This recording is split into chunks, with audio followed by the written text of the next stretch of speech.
tell you, gentlemen, science has agreed that unless something is done and done quickly, man, as the dominant species of life on Earth, will be extinct within a year.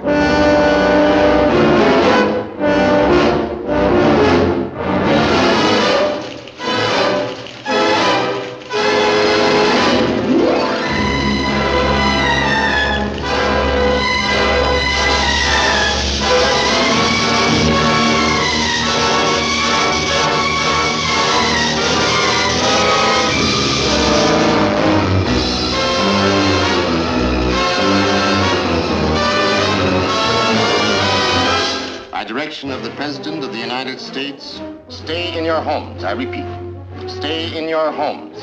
Your personal safety, the safety of the entire city, depends upon your full cooperation with the military authorities. Yes, cities, nations, even civilization itself, threatened with annihilation, because in one moment of history-making violence, nature, mad, rampant, wrought its most awesome creation. For born in that swirling inferno of radioactive dust were things so horrible, so terrifying, so hideous. There is no word to describe them.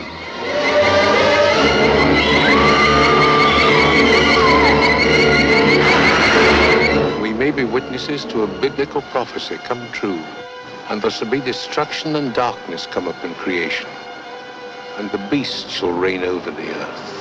Yes, the earth, the skies above and the seas below, infested by swarms of nightmare creatures, crueler, deadlier than the armored giants of prehistoric eras. Here is a wild, headlong flight into terror as the desert erupts with the grim battle for survival.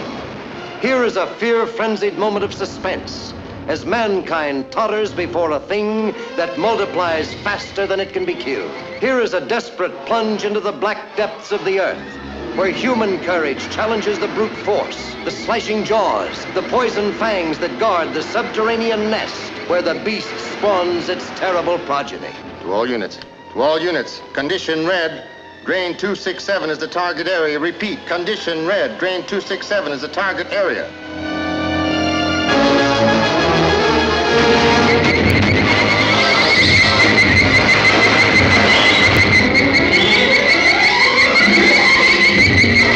Is there any type of gas we could use? No, we can't take a chance. It might poison the whole city.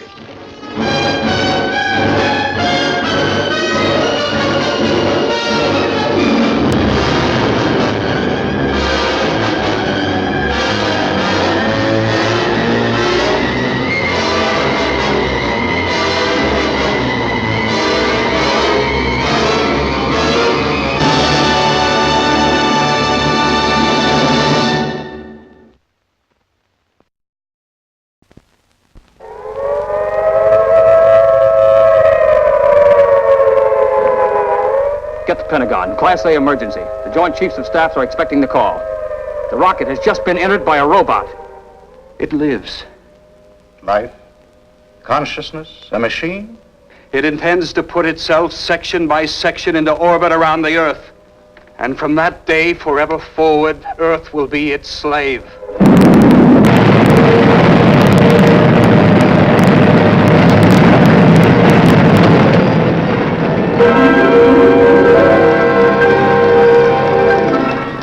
A boy made invisible by mysterious scientific force, held in the sinister power of the berserk electronic brain machine developed by the boy's father, famous scientist Dr. Tom Marino. You have 58 hours. If at the end of that time you have failed to supply the required information, the boy will be destroyed. Top scientists and brass from the armed forces confer on the emergency. One by one, they are trapped and microscopic transistors implanted in their brains. Each one of us must submit to a physical examination by Dr. Bannerman. May one ask why? Because at least two of us here, and maybe more, have one of these surgically embedded in their skulls. Which means they're completely under non-human control. Dr. Marino, you have been informed of the situation. My robot is already in space, and your son is completely in his hands. Marino, I direct your attention toward the television screen. You and your wife will remain here, and you will be obliged to look and listen. Are you ready, robot? Ready, Master. Good. You may begin with his eyes.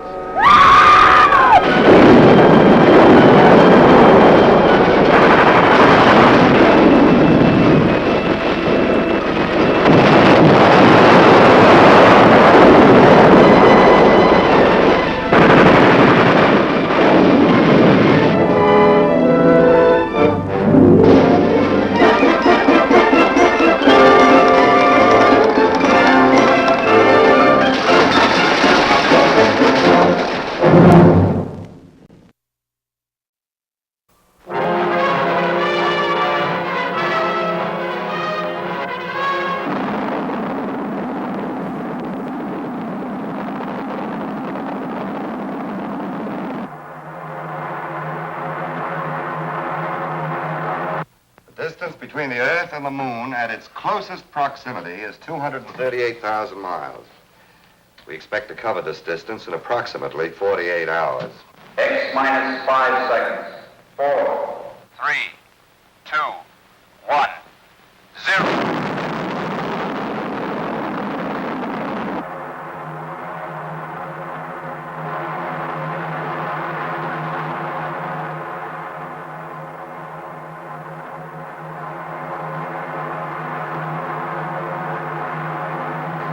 Degree turn completed. Reduce power. Thrill as you get a moon's eye view of Earth. Streak through a barrage of hidden dangers. Meteorites!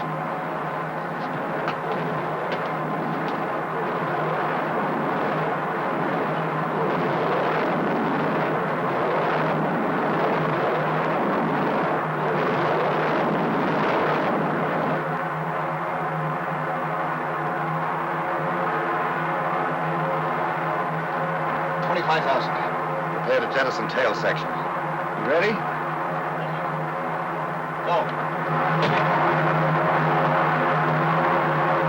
Reduce power. Look out!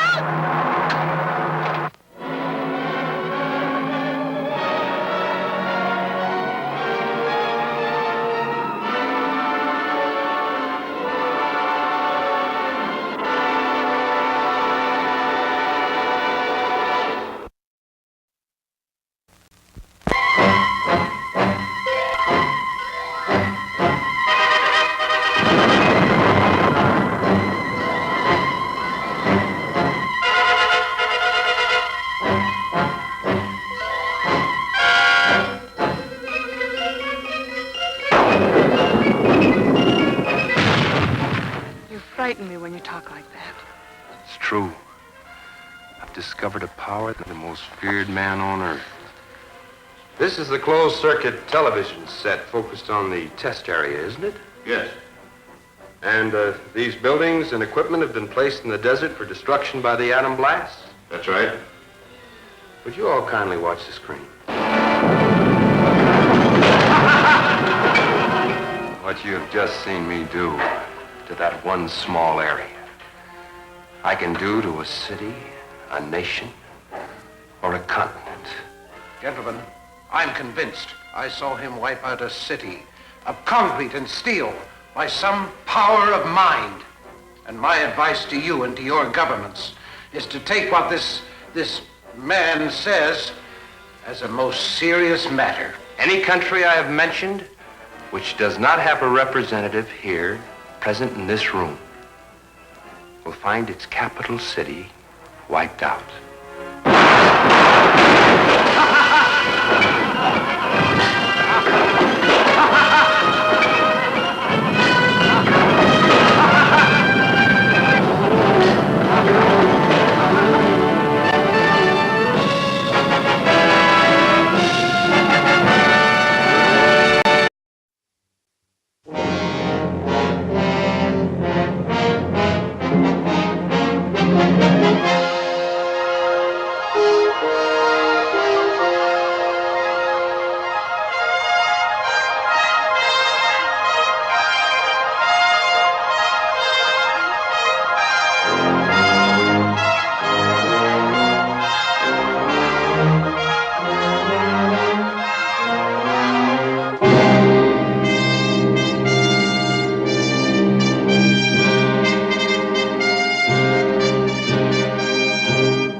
experience all the heart-pounding suspense of this first two-man space probe, traveling more than 71 million astromiles toward Mars.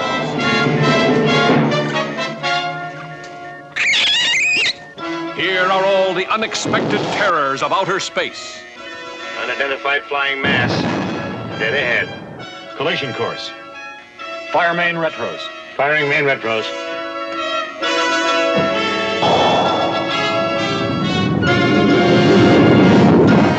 Mars gravity's taking over, pulling us down. Prepare to eject. Emergency procedure. Blast off when you're ready.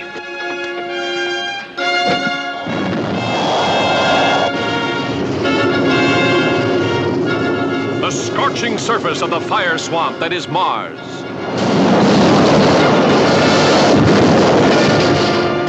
A world no man has ever seen, and now one man must explore alone.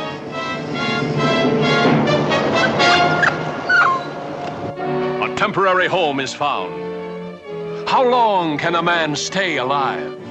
Now, my two most difficult problems are air and water. I have, with what's left in my tank and one reserve cylinder, enough oxygen for, about 60 hours. Of course, once my air gives out, water won't matter. No air to breathe, but suddenly an unexpected source of oxygen. The life-giving miracle of the yellow stones that burn like coal. Here is a modern Robinson Crusoe struggling for survival in a cruel environment. Finding water. Discovering a source of nourishment. But unable to lick the most terrifying problem of all. You gotta face the reality of being alone forever. The devastating laser beams with which spacemen from the constellation Orion excavate the rare minerals of Mars. The escaping slave worker who becomes a modern man Friday. The storm of burning ashes whose fury descends on Mars.